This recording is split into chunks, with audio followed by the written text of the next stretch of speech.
السلام علیکم ورحمۃ اللہ وبرکاتہ۔ امید ہے کہ آپ سبھی حضرات خیریت سے ہوں گے۔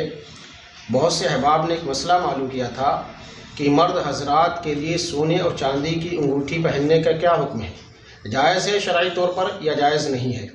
اس لیے کہ عام طور پر اب یہ رسم و رواج بنتی چلی جا رہی ہے کہ جب لڑکی اور لڑکا کا رشتہ طے ہوتا ہے تو لڑکی کے گھر والے لڑکے کو سونے کی انگوٹھی یا چین پہناتے ہیں۔ اسی طریقے سے جس دن شادی ہوتی ہے، نکاح ہوتا ہے، اس دن جھولے پر بہت ساری انگوٹھیاں اس کو تحفے میں دی جاتی ہیں۔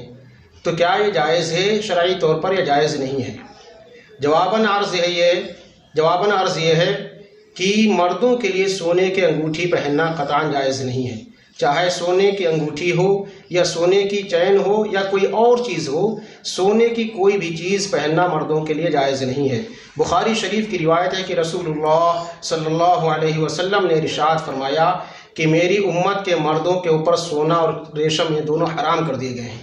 اسی طرح ایک اور روایت ہے حضرت ابو ہریرہ رضی اللہ تعالیٰ عنہ، جس کے راوی ہیں، بخاری شریف کی روایت ہے۔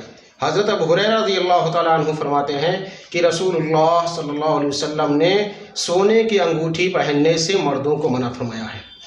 البتہ چاندی کے انگوٹھی کے پہننے کے بارے میں تھوڑی سی علماء نے تفصیل یہ لکھی ہے کہ اگر 1 مثقال سے کم، یعنی جس کا وزن تقریباً 4.5 ماشا بیٹھتا ہے، اگر اس سے کم ہے تو چاندی کی انگوٹھی پہن سکتے ہیں، لیکن سونے کی انگوٹھی قطعاً پہننا جائز نہیں ہے۔ اب وہ حضرات ذرا غور کریں جو 3 4 5 انگوٹھیاں پہنتے ہیں، کیا جائز ہے؟ جبکہ رسول اللہ صلی اللہ علیہ وسلم نے صاف طریقے سے منع فرمایا ہے کہ سونے کی انگوٹھی یا سونے کا کوئی بھی زیور مردوں کے لیے قطعاً جائز نہیں ہے۔ البتہ چاندی کے بارے میں تھوڑی سی اجازت ہے، رخصت ہے، وہ بھی 4.5 ماشے سے کم۔